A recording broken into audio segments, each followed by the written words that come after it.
Pride and Prejudice, Chapter 3, Not all that Mrs. Bennet, however, with the assistance of her 5 daughters, could ask on the subject, was sufficient to draw from her husband any satisfactory description of Mr. Bingley. They attacked him in various ways with barefaced questions, ingenious suppositions, and distant surmises, but he eluded the skill of them all, and they were at last obliged to accept the second-hand intelligence of their neighbour, Lady Lucas. Her report was highly favourable. Sir William had been delighted with him. He was quite young, wonderfully handsome, extremely agreeable, and, to crown the whole, he meant to be at the next assembly with a large party. Nothing could be more delightful. To be fond of dancing was a certain step towards falling in love, and very lively hopes of Mr. Bingley's heart were entertained. "If I can but see one of my daughters happily settled at Netherfield," said Mrs. Bennet to her husband, "and all the others equally well married, I shall have nothing to wish for." In a few days Mr. Bingley returned Mr. Bennet's visit, and sat about 10 minutes with him in his library. He had entertained hopes of being admitted to a sight of the young ladies, of whose beauty he had heard much, but he saw only the father. The ladies were somewhat more fortunate, for they had the advantage of ascertaining from an upper window that he wore a blue coat, and rode a black horse. An invitation to dinner was soon afterwards dispatched, and already had Mrs. Bennet planned the courses that were to do credit to her housekeeping, when an answer arrived which deferred it all. Mr. Bingley was obliged to be in town the following day, and, consequently, unable to accept the honour of their invitation, etc. Mrs. Bennet was quite disconcerted.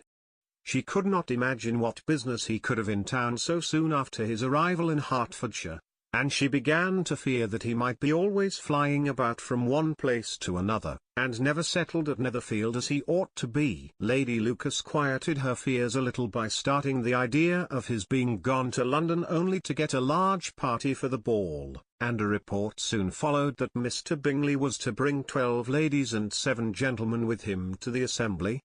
The girls grieved over such a number of ladies, but were comforted the day before the ball by hearing that instead of 12 he brought only 6 with him from London, his 5 sisters and a cousin. And when the party entered the assembly room it consisted of only 5 altogether: Mr. Bingley, his 2 sisters, the husband of the eldest, and another young man. Mr. Bingley was good-looking and gentlemanlike, he had a pleasant countenance, and easy, unaffected manners. His sisters were fine women, with an air of decided fashion. His brother-in-law, Mr. Hurst, merely looked the gentleman, but his friend Mr. Darcy soon drew the attention of the room by his fine, tall person, handsome features, noble mien, and the report which was in general circulation within 5 minutes after his entrance, of his having 10,000 a year. The gentleman pronounced him to be a fine figure of a man. The ladies declared he was much handsomer than Mr. Bingley, and he was looked at with great admiration for about half the evening, till his manners gave a disgust which turned the tide of his popularity, for he was discovered to be proud, to be above his company, and above being pleased, and not all his large estate in Derbyshire could then save him from having a most forbidding, disagreeable countenance, and being unworthy to be compared with his friend. Mr. Bingley had soon made himself acquainted with all the principal people in the room. He was lively and unreserved, danced every dance, was angry that the ball closed so early, and talked of giving one himself at Netherfield. Such amiable qualities must speak for themselves. What a contrast between him and his friend! Mr. Darcy danced only once with Mrs. Hurst and once with Miss Bingley, declined being introduced to any other lady, and spent the rest of the evening in walking about the room, speaking occasionally to one of his own party. His character was decided. He was the proudest, most disagreeable man in the world, and everybody hoped that he would never come there again. Amongst the most violent against him was Mrs. Bennet, whose dislike of his general behaviour was sharpened into particular resentment by his having slighted one of her daughters. Elizabeth Bennet had been obliged, by the scarcity of gentlemen, to sit down for 2 dances, and during part of that time, Mr. Darcy had been standing near enough for her to hear a conversation between him and Mr. Bingley, who came from the dance for a few minutes, to press his friend to join it. "Come, Darcy," said he, "I must have you dance. I hate to see you standing about by yourself in this stupid manner. You had much better dance." "I certainly shall not. You know how I detest it, unless I am particularly acquainted with my partner. At such an assembly as this it would be insupportable. Your sisters are engaged, and there is not another woman in the room whom it would not be a punishment to me to stand up with." "I would not be so fastidious as you are," cried Mr. Bingley, "for a kingdom.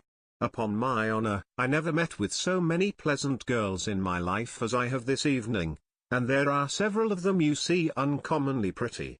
"You are dancing with the only handsome girl in the room," said Mr. Darcy, looking at the eldest Miss Bennet. "Oh, she is the most beautiful creature I ever beheld. But there is one of her sisters sitting down just behind you, who is very pretty, and I dare say very agreeable. Do let me ask my partner to introduce you." "Which do you mean?" And turning round he looked for a moment at Elizabeth, till catching her eye, he withdrew his own and coldly said, "She is tolerable, but not handsome enough to tempt me. I am in no humour at present to give consequence to young ladies who are slighted by other men. You had better return to your partner and enjoy her smiles, for you are wasting your time with me." Mr. Bingley followed his advice. Mr. Darcy walked off, and Elizabeth remained with no very cordial feelings toward him. She told the story, however, with great spirit among her friends, for she had a lively, playful disposition, which delighted in anything ridiculous. The evening altogether passed off pleasantly to the whole family. Mrs. Bennet had seen her eldest daughter much admired by the Netherfield party. Mr. Bingley had danced with her twice, and she had been distinguished by his sisters. Jane was as much gratified by this as her mother could be, though in a quieter way. Elizabeth felt Jane's pleasure.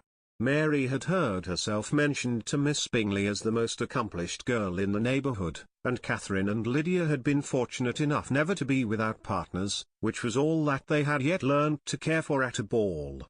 They returned, therefore, in good spirits to Longbourn, the village where they lived, and of which they were the principal inhabitants. They found Mr. Bennet still up with a book. He was regardless of time, and on the present occasion he had a good deal of curiosity as to the event of an evening which had raised such splendid expectations. He had rather hoped that his wife's views on the stranger would be disappointed, but he soon found out that he had a different story to hear. "Oh, my dear Mr. Bennet," as she entered the room, "we have had a most delightful evening, a most excellent ball. I wish you had been there. Jane was so admired, nothing could be like it. Everybody said how well she looked, and Mr. Bingley thought her quite beautiful, and danced with her twice. Only think of that, my dear, he actually danced with her twice. And she was the only creature in the room that he asked a second time. First of all, he asked Miss Lucas. I was so vexed to see him stand up with her. But, however, he did not admire her at all. Indeed, nobody can, you know, and he seemed quite struck with Jane as she was going down the dance. So he inquired who she was, and got introduced, and asked her for the two next. Then the 2/3 he danced with Miss King, and the 2/4 with Maria Lucas, and the 2/5 with Jane again, and the 2/6 with Lizzie, and the boulanger. If he had had any compassion for me, cried her husband impatiently, he would not have danced half so much. For God's sake, say no more of his partners.